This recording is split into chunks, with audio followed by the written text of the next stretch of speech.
Halo mahasiswa kami semuanya, semoga tetap dalam keadaan sehat ya. Bertemu lagi di kelas daring dengan kami tim mata kuliah asuhan persalinan dan bayi baru lahir. Kali ini adalah video pertolongan pada persalinan dengan distosia bahu. Distosia bahu adalah suatu keadaan persalinan kala dua dengan penyulit, di mana kepala sudah lahir tetapi bahu tidak dapat lahir, tapi sudah disingkirkan kemungkinan penyebab lain, karena bukan hanya distosia bahu yang keadaannya seperti ini, yaitu kepala lahir, bahu tidak lahir. Keadaan lain yang bisa seperti ini adalah lilitan tali pusat. Jadi sudah dipastikan tidak ada dengan cara cek lilitan tali pusat setelah kepala tadi lahir. Tidak ada lilitan tali pusat. Kemudian kepala ini bisa jadi putar paksi luar, bisa jadi juga tidak, tapi lebih sering tidak terjadi putar paksi luar. Jadi ketika lahir tidak terjadi putar paksi luar. Pada pertolongan persalinan dengan distosia bahu ada beberapa indikasi. Yang pertama, janin ini harus cukup bulan. Kemudian pembukaan sudah lengkap dan tentunya seperti ini ya, kepala sudah lahir, bahu tertahan di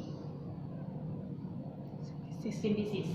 Jadi distosia bahu, saya ulang sekali lagi, adalah suatu keadaan penyulit persalinan kala dua di mana kepala sudah lahir tetapi bahu tidak dapat lahir karena tertahan di simpisis. Sudah dipastikan bukan karena penyebab lain. Caranya kita memastikan ini memang karena tertahan di simpisis, tadi kita cek lilitan tali pusat dan kita lakukan manuver, tidak bisa lahir. Maka kita akan berikan asuhan pada ibu bersalin ini. Yang pertama kita lakukan episiotomi. Lakukan episiotomi untuk memperluas jalan lahir sehingga bahu yang tertahan tadi bisa lahir. Episiotomi kita lakukan pada saat his, gunanya untuk mengalihkan rasa sakit. Jadi kalau kita epis saat tidak ada his, tentu akan menambah rasa sakit ibu.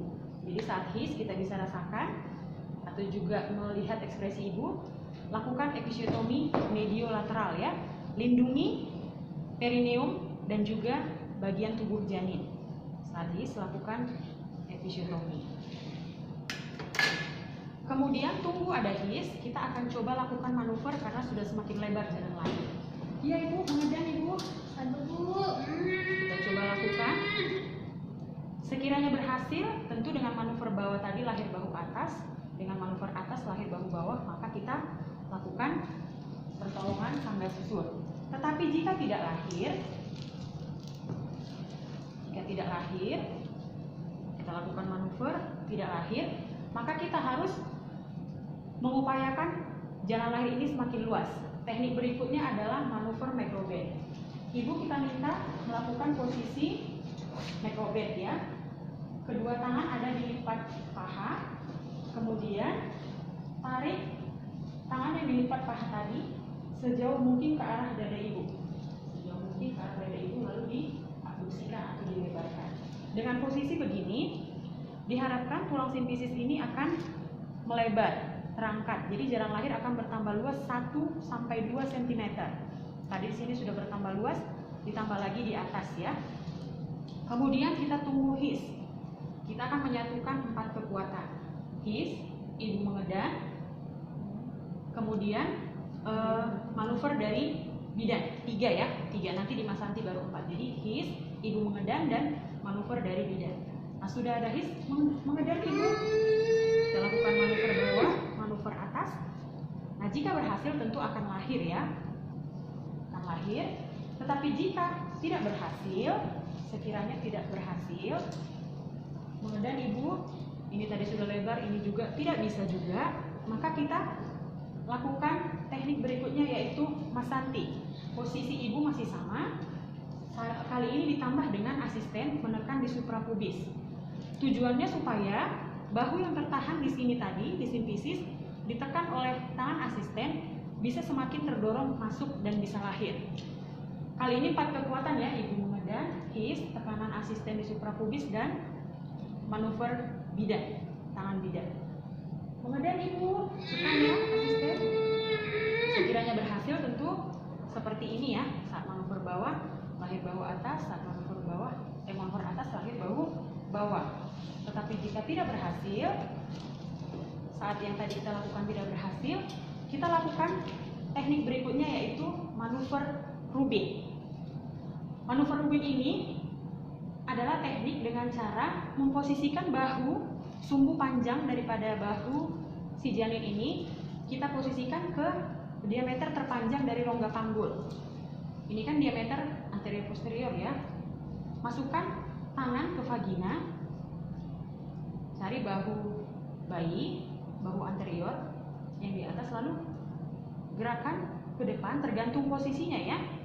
Putar 45 derajat supaya sumbu terpanjang bahu ini memasuki diameter terpanjang dari rongga panggul, yaitu oblik. Nah, setelah ini kita lakukan manuver kembali. Mengendam ibu tentunya pada saat ya.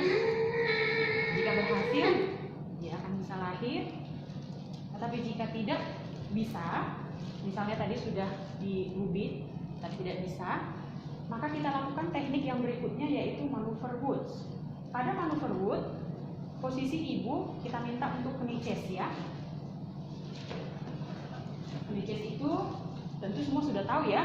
Dada menyentuh tempat tidur, kedua lutut juga menyentuh tempat tidur, bokong menungging, jadi seperti sujud.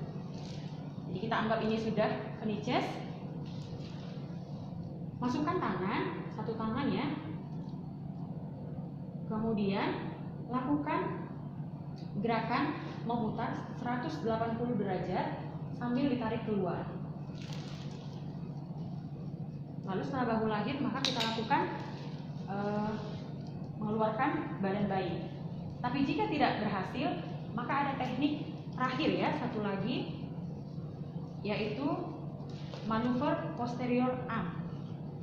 Tekniknya sama, kita masukkan tangan, lalu lengan bayi yang anterior kita posisikan melintang di tengah dada bayi. Jadi ukuran sumbu bahu ini berkurang karena kita tekan, melintang ke depan, lalu kita tarik keluar. Jika berhasil, kita lahirkan badan bayi. Tapi sekiranya tidak berhasil, seperti ini ya, tidak bisa, sudah kita buat melintang di sternum, kita tarik keluar, tidak bisa, maka ada dua pilihan asuhan tindakan. Pertama, kita rujuk sesuai dengan prosedur rujukan ke tempat yang terdekat, atau kita patahkan klavikula bayi sehingga diameter bahunya berkurang dan bisa dilahirkan. Tetapi ini syaratnya harus dilakukan oleh tenaga yang sudah terlatih, jadi ada sertifikasi untuk itu. Nah, demikian asuhan kebidanan pada persalinan dengan distosia bahu. Terima kasih.